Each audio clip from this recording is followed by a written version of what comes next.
नमस्कार बच्चों, कैसे हैं आप। आशा करता हूँ बिल्कुल बढ़िया होंगे और आज सभी की पढ़ाई बिल्कुल मस्त चल रही होगी। इस वीडियो नंबर 5 में आप सभी का स्वागत है। हमारा चैप्टर चल रहा था अध्याय 3 और इसका जो नाम है बंधुत्व जाति तथा वर्ग। तो इसको आप शुरू करते हैं और आप सभी का इसमें स्वागत है। ठीक है, इतना हमारा जो टॉपिक है वो शुरू होगा आज क्षत्रिय राजा। क्या है? आज क्षत्रिय राजा। हम तीसरे टॉपिक को पढ़ रहे थे और इसमें तीसरे टॉपिक का दूसरा पॉइंट है आज क्षत्रिय राजा। अब इसमें हम ये देखेंगे कि जो ब्राह्मणी व्यवस्था थी, जिसके बारे में हमने पढ़ा था, 4 वर्णों के बारे में, जो धर्म सूत्रों में जो लिखा गया था, राजाओं के आदेश का पालन करना चाहिए। हाँ, मनुस्मृति में जो नियम कायदे लिखे गए थे, क्या उनका पालन होता था कि नहीं होता था, तो इसके बारे में अब हम जानेंगे। ठीक है, अब यहाँ पे आपको किताब से पहले मैं कुछ समझा देता हूँ, उसको समझ लीजिए। ठीक है, अब देखिए कि इतिहास में आज क्षत्रिय राजा भी बने हैं, ऐसी बात इसमें लिखी हुई है। क्या है? इतिहास में क्षत्रिय राजा नहीं बने हैं, आज क्षत्रिय भी राजा बने हैं। उदाहरण के लिए मौर्य जो शासन था उसमें कुछ विद्वान इसको मानते हैं, कुछ ब्राह्मणी ग्रंथ इसको निम्न कुल का मानते हैं। क्या मानते हैं बच्चों? निम्न कुल का मानते हैं।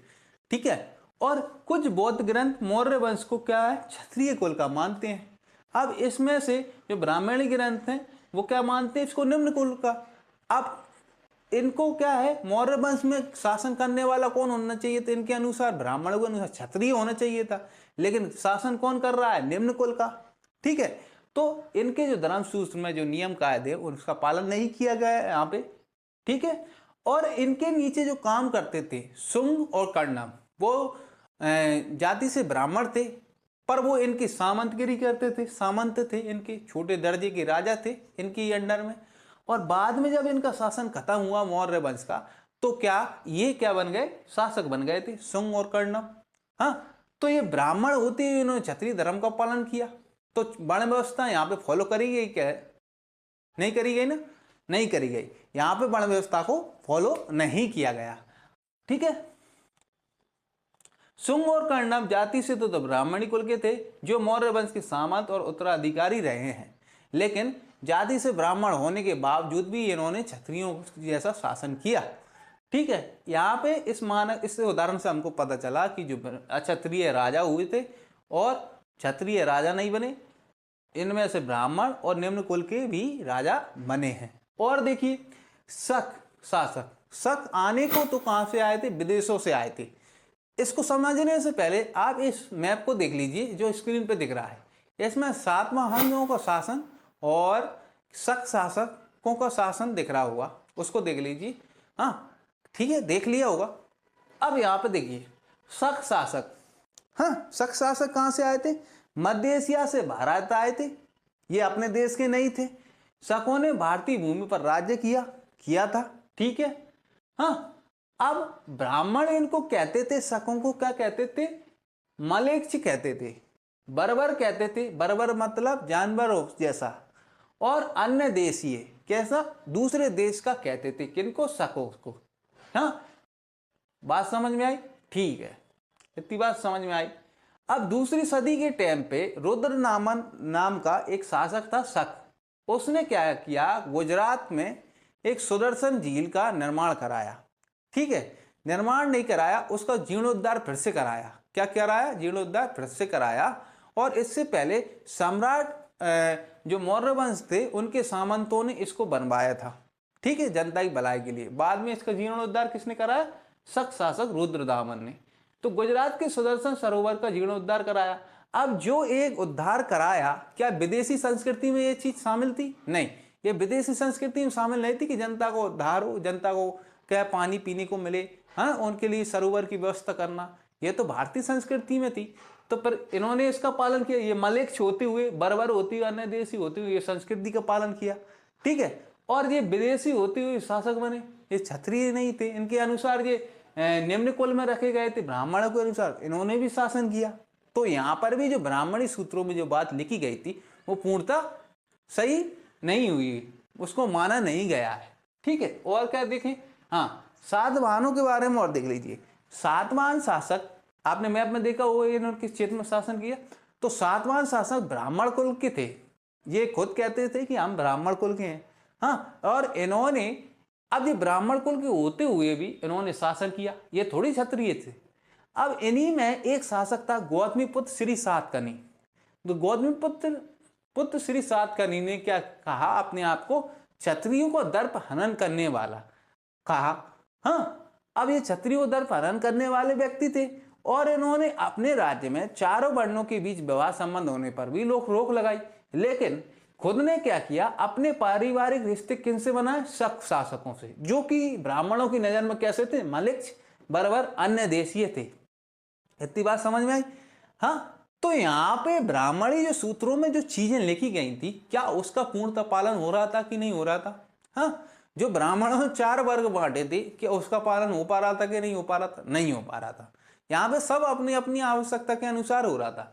दूसरा, जो साधवान थे वो क्या करते थे, आंतरिक व्यवहार करते थे, अंतर व्यवहार करते थे, ना कि बाहिर व्यवहार करते थे। हाँ, अपने गोत्र में ही व्यवहार कर लेते थे। हाँ, ऐसा इसमें पता चला है। ठीक है, और जो माताएं थी वो क्या पिता का गोत्र धारण करे रहती थी इसमें। तो यहाँ पे उस व्यवस्था का पालन नहीं किया जा रहा जो ब्राह्मणों ने लिखी थी। ये ब्राह्मण होते हुए उसका पालन नहीं किया। और इन्होंने रुद्ररामन के परिवार से विवाह संबंधी बनाए गौतमी पुत्र श्री सातकर्णी ने। बात समझ में आई। तो इसमें हमको ये बात पता चली कि जो ब्राह्मण जो शास्त्र थे उसमें जो लिखा है उसका पूर्णतः पालन नहीं होता था, और जो होता था वो अपनी अपनी आवश्यकता के अनुसार होता हुआ। ये सब घटनाएं बताती कि ब्राह्मण शास्त्रों में जो लिखा गया उसका सभी जगह पूर्ण रूप से पालन नहीं किया जाता था। इतनी बात आपको समझ में आई। आपने मैप भी देख लिया। अब थोड़ा किताब पर और नजर डाल लेते हैं, स्क्रीन पर भी देख लेना आप। 3.2 अक्षत्रिय राजा। शास्त्रों के अनुसार केवल क्षत्रिय राजा ही हो सकते थे, किंतु अनेक महत्वपूर्ण राजवंशों की उत्पत्ति अन्य वर्णों से हुई थी। मौर्य वंश, जिसने एक विशाल साम्राज्य पर शासन किया, के उद्भव पर गर्मजोशी से बहस होती रही है। क्या बहस होती रही है कि बाद के बौद्ध ग्रंथों में यह अंकित किया गया है कि वे क्षत्रिय थे, किंतु ब्राह्मणीय शास्त्र उन्हें निम्न कुल का मानते थे। शुंग और कर्णव जो मौर्यों के उत्तराधिकारी थे, ब्राह्मण थे। वस्तुतः राजनीतिक सत्ता का उपभोग कर वह व्यक्ति कर सकता था जो समर्थन और संसाधन जुटा सके। मतलब कहने का मतलब यह है कि यहाँ पर ब्राह्मण भी राजा बन सकता था और निम्न जाति या मलिक्ष जाति का भी राजा बन सकता था। बस उसमें एक क्वालिटी होनी चाहिए, वह व्यक्ति समर्थन और संसाधन जुटा सके। राजा क्षत्रिय कुल में जन्म लेने पर शायद ही निर्भर करता था, और जो राजस था वो क्षत्रिय कुल में जन्म लेने पर शायद ही निर्भर करता था। कहने का मतलब राज तत्व क्षत्रिय कुल में जन्म लेने पर ही शायद ही निर्भर करता था। अन्य शासकों को, जैसे शक जो मध्य एशिया से भारत आए, ब्राह्मण, मलेच्छ, बर्बर और अन्य देशीय मानते थे, किंतु संस्कृत के संभव आरंभिक अभिलेखों में से एक प्रसिद्ध शक राजा रुद्रदामन लगभग 2वीं शताब्दी ईस्वी द्वारा सुदर्शन सरोवर के जीर्णोद्धार का वर्णन मिलता है। इसका अपने अध्याय 2 में पढ़ा था। इससे यह ज्ञात होता है कि शक्तिशाली मलिक्ष संस्कृति परिपाटी से अवगत थे, भारतीय संस्कृति परिपाटी से अवगत थे। एक और दिलचस्प बात है कि सातवाहन कुल के सबसे प्रसिद्ध शासक गौतमी पुत्र श्री सातकर्णी ने स्वयं को अनूठा ब्राह्मण और साथ ही क्षत्रियों को दर्प हनन करने वाला बताया। उसने यह भी दावा किया कि 4 वर्णों के बीच विवाह संबंध होने पर उसने रोक लगाई, किंतु फिर भी रुद्रदामन के परिवार से उसने विवाह संबंध स्थापित किए। जैसा आप इस उदाहरण में देख सकते हैं कि जाति प्रथा के भीतर आत्मसात होना बहुत एक जटिल सामाजिक प्रक्रिया थी। सातवाहन स्वयं को ब्राह्मण वर्ण का बताते थे, जबकि ब्राह्मणी शास्त्र के अनुसार राजा को क्षत्रिय होना चाहिए। वे चतुर्वर्णीय व्यवस्था की मर्यादा बनाए रखने का दावा करते थे, किंतु साथ ही उन लोगों से वैवाहिक संबंध भी स्थापित करते थे जो इस वर्ण व्यवस्था से बाहर थे। जैसा हमने देखा, वह अंतर विवाह पद्धति का पालन करते थे, न कि बहिर्विवाह प्रणाली का, जो ब्राह्मणी ग्रंथों में प्रस्तावित है। इतना आपका एक टॉपिक क्लियर हुआ है। अब हम बात करेंगे 3.3 की जाति और सामाजिक गतिशीलता। ठीक है, चलिए तो फिर आगे बढ़ते हैं। प्यारे बच्चों, अब हम 3.3 टॉपिक की बात करेंगे और इसमें हम जाति और सामाजिक गतिशीलता के बारे में बात करेंगे। देखिए, पहले आपको किताब समझने से पहले, किताब को मैं बाद में पढ़ाऊंगा, पहले इसमें समझ लीजिए कुछ शब्दों के बारे में। ठीक है, सबसे पहले देखिए यहाँ पे लिखा है वर्ण व्यवस्था। लिखा है वर्ण व्यवस्था के अंतर्गत छोटी छोटी जातियां होती कई सारी, जिनकी संख्या क्या है, अनगिनत है। हाँ, बेजातीय जाति व्यवस्था आती है वर्ण व्यवस्था के अंतर्गत। ठीक है, इसका छोटा है। पर जाति व्यवस्था के अंतर्गत एक ही तरीके के काम करने वाली विभिन्न प्रकार की श्रेणियां आती हैं। इसमें विभिन्न प्रकार के लोग जो रहते हैं, श्रेणी, ये छोटा रूप है। उदाहरण स्वरूप देखिए, वैश्य वर्ण, वैश्य वर्ण के नीचे बुनकर जाति आती, और बुनकर जाति के नीचे कौन आता है, रेशम बुनकर श्रेणी आती। इतनी बात समझ में आ गई। ठीक है, रेशम बुनकर श्रेणी मतलब रेशम को बुनते हो इस प्रकार के जनों की श्रेणी क्या कहलाती है, रेशम बुनकर श्रेणी। ये किसके अंतर्गत है, बुनकर जाति के अंतर्गत आते। बात समझ में आई। और ये बुनकर जाति किस वर्ण के अंतर्गत आती है, वैश्य वर्ण के अंतर्गत आती है। इतनी बात समझ में आई। तो वर्ण व्यवस्था और जाति व्यवस्था में थोड़ा थोड़ा तो मैं समझ में आया हुआ। देखो, मुख्य आधार पे देखो हुआ क्या था, जब वर्ण व्यवस्था बनाई गई थी, वैसे तो उस समय कार्य के आधार पर जाति को बांटा गया था, तो वर्ण व्यवस्था के अंतर्गत ही बांटा गया था। क्योंकि उस समय जब वर्ण व्यवस्था बनाई गई थी, तो उस समय लोग कम थे और सीमित क्षेत्र था, उस क्षेत्र के अंतर्गत यह व्यवस्था बनाई गई थी। लेकिन धीरे धीरे धीरे मानवों की संख्या बढ़ी। ठीक है, और कुछ जंगलों में जो लोग रह रहे थे, वो क्या है, इनसे संपर्क करने लगे, इनका मिलन होने लगा। तो इस प्रकार वर्ण व्यवस्था में बहुत सारे वर्ण निकल के आने लगे थे। तो उन वर्णों को एक प्रकार से जटिल विधि न बनाते हुए क्या करें, सरल विधि करते हुए क्या उनको वर्णों के अंतर्गत रख दिया गया और जाति बना दी गई। क्या बना दी गई, जाति। उदाहरण स्वरूप देखिए, वनों में रहते थे निषादों की जाति, जो जंगल में रहते थे।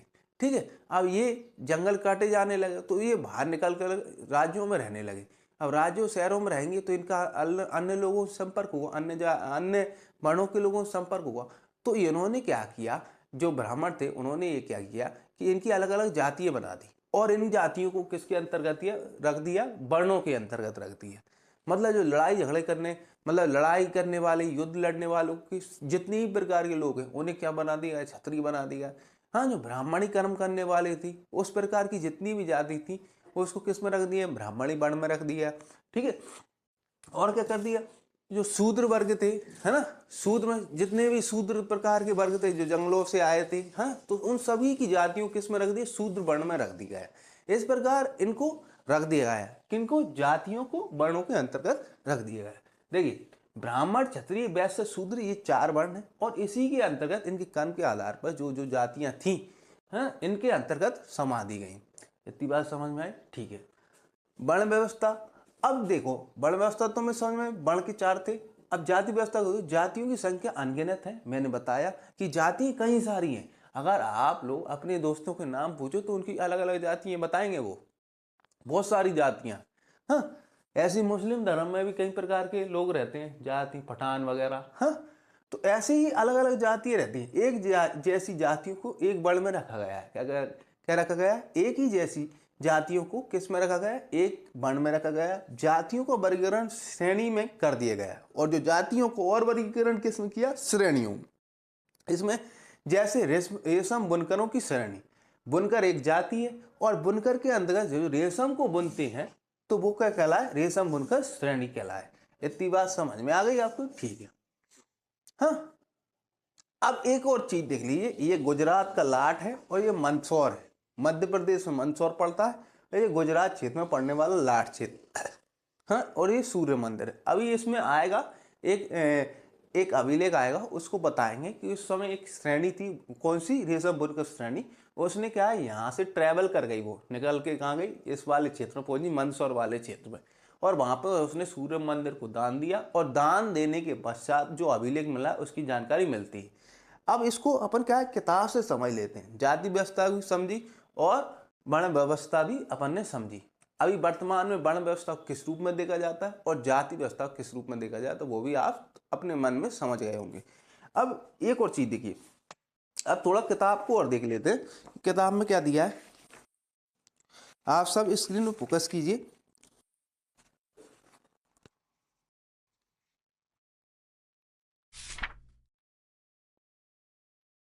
देखिए, जाति और सामाजिक गतिशीलता 3.3। हाँ, एक जटिल समाज के वर्गीकरण के लिए शास्त्रों में प्रयुक्त एक और शब्द जाति से भी स्पष्ट होता है।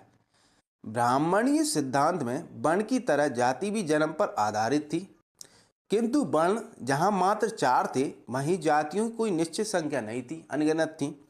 वस्तुतः जहाँ कहीं भी ब्राह्मणी व्यवस्था के नए समुदाय से आमना सामना हुआ, उदाहरणतः जंगल में रहने वाले निषाद या फिर व्यावसायिक वर्ग जैसे कि सोनकार, सोनी, जो सोने का काम करते हैं, ज्वेलर्स, जिन्हें 4 वर्णों वाली व्यवस्था में समाहित करना संभव नहीं था, क्योंकि उनका काम उस हिसाब का नहीं था किस वर्ण में इनको रखें, उनका जाति में वर्गीकरण कर दिया गया। किस में कर दिया गया? जाति में वर्गीकरण कर दिया। वे जातियां जो एक ही जीविका अथवा व्यवसाय से जुड़ी होती थीं, उन्हें कभी कभी श्रेणी में भी संगठित किया जाता था। इतनी बात आपको समझ में आई? हाँ, हालांकि इन समुदाय के इतिहास का लेखा जोखा हमें कम ही मिलता है। किनका? श्रेणियों का और जातियों का। किंतु कुछ अपवाद हैं। कैसे? कुछ चीजें अपने से में प्राप्त हो गई हैं, जैसे कि मंदसौर से मिला अभिलेख लगभग 5वीं शताब्दी ईस्वी में। ये कब का मिला है? 400 ईस्वी से लेके 500 ईस्वी तक के बीच का एक अभिलेख मिला है। कहाँ पे मिला है? मंदसौर में, जो मध्य प्रदेश के नीमच मंदसौर पड़ते हैं, ऊपर साइड है। इसमें रेशम बुनकरियों की एक श्रेणी का वर्णन मिलता है। किसमें? उस अभिलेख में। इसमें क्या लिखा है? जो मूलतः लाट प्रदेश के निवासी थे। कौन? रेशम बुनकर, जो मूलतः कहाँ के थे? लाट प्रदेश के निवासी थे और वहां से मंदसौर चले गए थे, जिसे उस समय दसपुर के नाम से जाना जाता था। और मंदसौर को उस समय दसपुर कहा जाता था। क्या कहा जाता था? दसपुर कहा जाता था। यह कठिन यात्रा उन्होंने अपने बच्चों और बांधवों, मतलब उनके रिश्तेदारों के साथ संपन्न की। उन्होंने वहां के राजा की मानता के बारे में सुना था, अतः वे इसके राज्य में बसना चाहते थे। कहाँ का? मंदसौर के राजा के बारे में सुना था, लाट के बुनकरों ने। ठीक है, रेशम बुनकरों ने, अतः वे इसके राज्य में बसना चाहते थे। एक अभिलेख जटिल सामाजिक प्रक्रियाओं को झलक देता है। क्या करता है? और यह अभिलेख क्या करता है? जटिल सामाजिक प्रक्रियाओं की झलक देता है तथा श्रेणियों के स्वरूप के विषय में अंतर्दृष्टि प्रदान करता है। और किसके बारे में ज्ञान देता है? श्रेणियों के स्वरूप के विषय में। हालांकि श्रेणी की सदस्यता शिल्प में विशेषज्ञता पर निर्भर थी। जो श्रेणी की सदस्यता है वो किस में आधारित थी? शिल्प में विशेषज्ञता पर निर्भर थी। कुछ सदस्य अन्य जीविका भी अपना लेते थे। इस अभिलेख से यह भी ज्ञात होता है कि सदस्य एक व्यवसाय के अतिरिक्त और चीजें में भी सहभागी होते थे। सामूहिक रूप से उन्होंने शिल्प कर्म से अर्जित धन को सूर्य देवता के सम्मान में मंदिर बनवाने पर खर्च किया। अब देखिए स्रोत नंबर 8 दिख रहा होगा इसी पर स्क्रीन पर। रेशम बुनकरों ने क्या किया? निम्नलिखित अंश संस्कृत के एक अभिलेख से उद्धृत है। कहां से उद्धृत है? संस्कृत से उद्धृत है। हाँ, कुछ लोगों को संगीत से अत्यंत प्रेम है, जो कानों को प्रिय होता है। अन्य को गर्भ के सैकड़ों उत्तम जीवनियों के रचयिता होने का। इस तरह वे अनेक कथाओं से परिचित हैं और अन्य विनीत भाव से उत्तम धर्म व्याख्यानों में तल्लीन हैं। कुछ लोग अपने धार्मिक अनुष्ठानों में श्रेष्ठ हैं। इसी तरह अपने पर निग्रह रखने वाले खगोल शास्त्र भी पारंगत हैं। इन जन युद्ध करने में शूरवीर शत्रु को अनिष्ट करते हैं।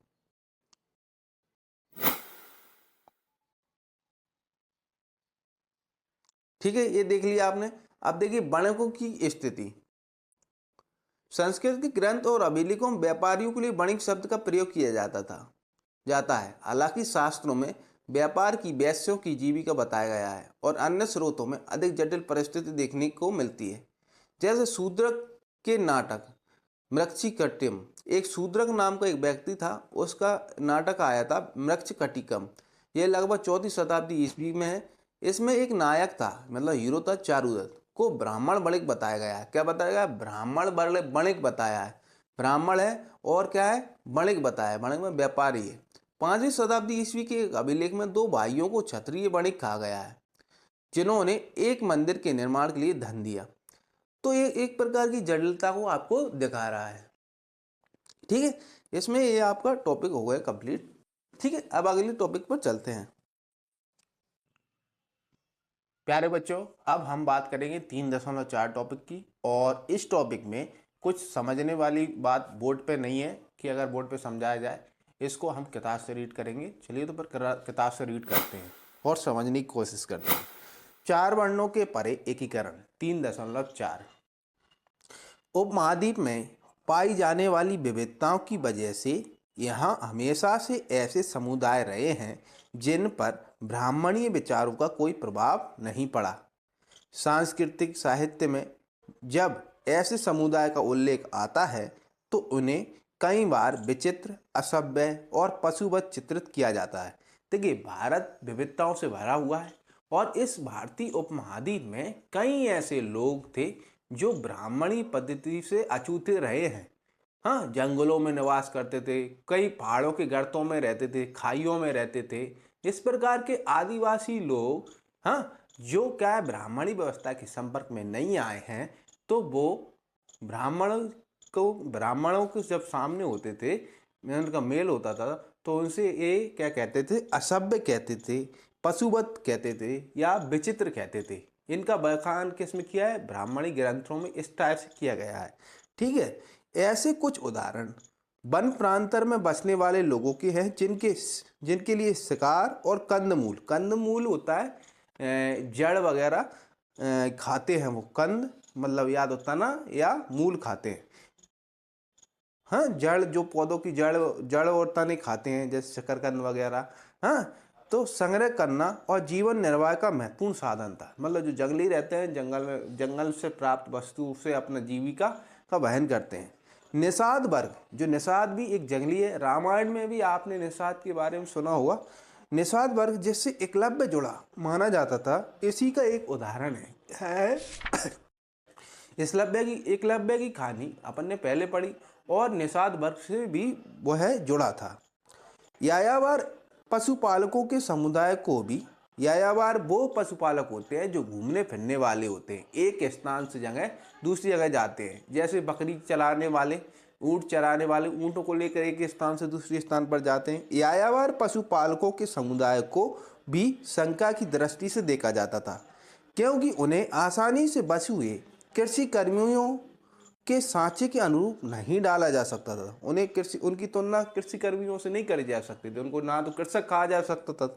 हाँ, यदा कदा उन लोगों को जो असंस्कृत भाषी, यदा कदा जहाँ कहीं भी असंस्कृत भाषी थे, उन्हें कह दिया जाता था कि मलेच्छ कहकर यह दृष्टि से देखा जाता था। और जो लोग विदेशी थे, जो संस्कृत नहीं जानते थे, उन्हें हीनता से देखा जाता था और उन्हें मलेच्छ कहा जाता था।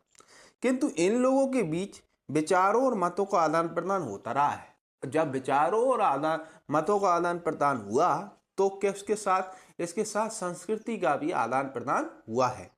उनके संबंधों के स्वरूप के बारे में हमें महाभारत की कथाओं से ज्ञात होता है। और ये विचारों का आदान प्रदान हुआ, भले इनको जो कुछ भी कहा जाता हो, मलेच्छ कहा जाए या अछूत कहा जाए, हाँ, तो ये वाले पर भी इनका क्या हुआ है, इनका मेल हुआ है। अब जैसे बाघ सदृश पति, ये स्रोत नंबर 9 है। इसके माध्यम से आप समझोगे कि महाभारत में इनका मेल कैसे हुआ है।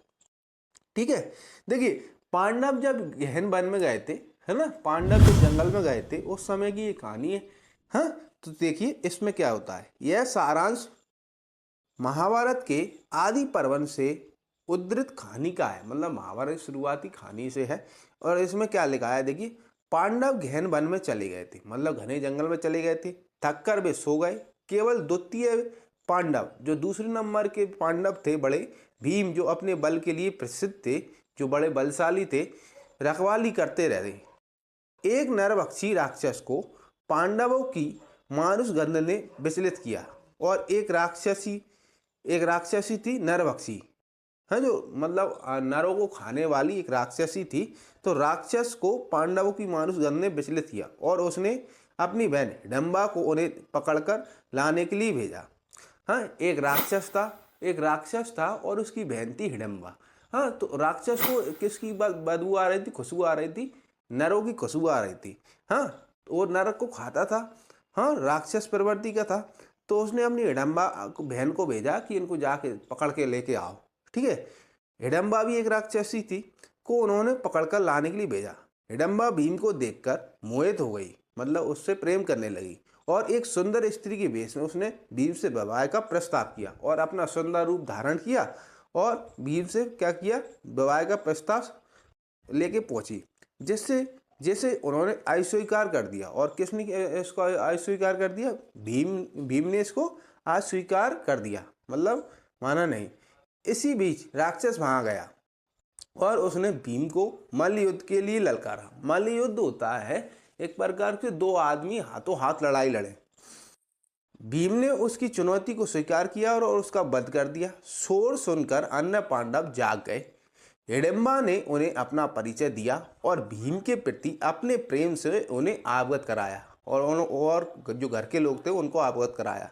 वह कुंती से बोली, मतलब जो पांचों पांडव है उनकी माँ से बोली, हे उत्तम देवी, मैंने मित्र, बांधव और अपने धर्म का भी परित्याग कर दिया है। मैं जिस धर्म से हूँ, मेरे जो परिवार है उसको मैंने त्याग कर दिया है और आपके बाघ सादृश पुत्र का अपने पति के रूप में चयन किया है। आपका जो दूसरे नंबर का बड़ा बेटा है भीम, तो मैं वो कैसा दिखता है? बाघ जैसा दिखता है। तो उसको मैंने क्या किया? अपने पति के रूप में चयन किया है। चाहे आप मुझे मूर्ख समझे अथवा अपनी समर्पित दासी, कृपया मुझे अपने साथ लें तथा आपके पुत्र मेरा पति हो। ये ऐसा उसने बात कही। अंततः युधिष्ठिर इस शर्त पर इस विवाह के लिए तैयार हो गए कि भीम दिन भर हिडिंबा के साथ रहकर रात्रि में उनके पास आ जाएंगे। हाँ हाँ। पर जो धर्मराज थे युधिष्ठिर, इन पांचों भाइयों में सबसे बड़े थे युधिष्ठिर। युधिष्ठिर क्या थे? धर्म की बात करते थे, सभी लोग उनसे ही सलाह लेते थे क्या करना है। तो युधिष्ठिर कहता है, युधिष्ठिर इस शर्त पर इस विवाह के लिए तैयार हो गए कि भीम दिन भर क्या रहेगा? हिडिंबा के साथ रहकर रात्रि में उनके पास आ जाएंगे। ठीक है। यह दंपत्ति दिन भर, दंपत्ति में पति पत्नी, दिन भर सभी लोगों की सैर करते रहे। मतलब इन्होंने संभोग वगैरह किया और आपस में आसपास, मतलब पास में इन्होंने क्या किया? एक साथ क्या किया? एक दिन बिताया। और समय आने पर हिडिंबा ने एक राक्षस पुत्र को जन्म दिया जिसका नाम घटोत्कच रखा गया। तत्पश्चात माँ और पुत्र पांडवों को छोड़कर वन में चले गए, किंतु घटोत्कच ने यह प्रण किया, जब भी पांडवों को उसकी जरूरत होगी वो उपस्थित हो जाएगा। कुछ इतिहासकारों का यह मत है कि राक्षस उन लोगों को कहा जाता था जिनके आचार व्यवहार उन मानदंडों से भिन्न थे जिनका चित्रण ब्राह्मणीय ग्रंथों में हुआ था। एक महाभारती कथा इन लोगों को चित्रण करती है कि इनके संपर्क होते थे। ठीक है, भले ही ब्राह्मण ये ग्रंथ इनको असभ्य, हाँ, पशुवत चित्रित करते हो, क्योंकि इसमें ये दिखाए गए ब्राह्मणी ग्रंथों में आदमी आदमी को नहीं खाता था।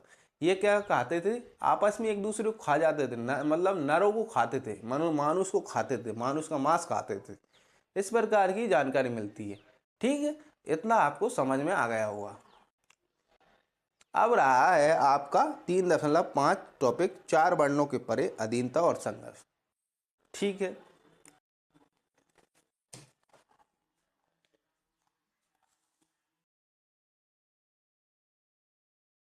बच्चों अब हम बात करेंगे 3.5 टॉपिक की, जिसमें 4 वर्णों के परे अधीनता और संघर्ष के बारे में हम बात करेंगे। इसमें भी ज़्यादा कुछ समझाने को है नहीं है, तो मैं किताब को पढ़ता जाऊंगा और उसके माध्यम से थोड़ा बहुत और समझा दूंगा। ठीक है, तो 3.5 4 वर्णों के परे अधीनता और संघर्ष। ब्राह्मण कुछ लोगों को वर्ण व्यवस्था वाली सामाजिक प्रणाली के बाहर मानते थे।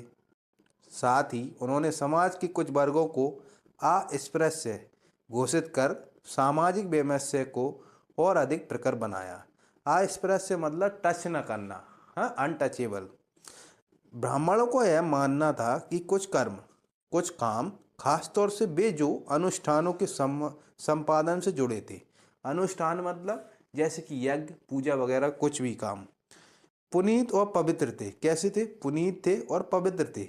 अतः अपने को पवित्र मानने वाले लोग अस्पृश्यों, अस्पृश्य मतलब जो इस व्यवस्था से बाहर थे, अछूत थे, से भोजन नहीं स्वीकार करते थे। पवित्रता के इस पहलू के ठीक विपरीत कुछ कार्य ऐसे थे जिन्हें खासतौर से दूषित माना जाता था। सबों को अंत्येष्टि और मृत पशुओं को छूने वालों को चांडाल कहा जाता था। चांडाल जो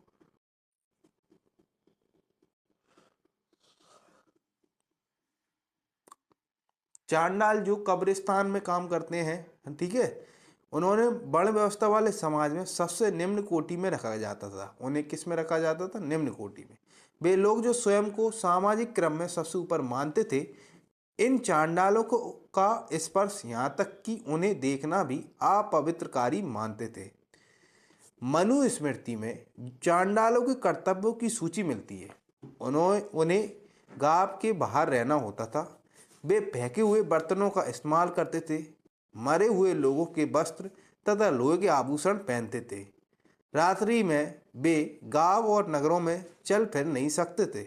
संबंधियों से विहीन मृतकों की उन्हें अंत्येष्टि करनी पड़ती थी, मतलब अंतिम क्रिया काम करना पड़ता था जिसके कोई संबंधी नहीं हो उस लाश का, तथा वधिक के रूप में भी कार्य करना पड़ता था।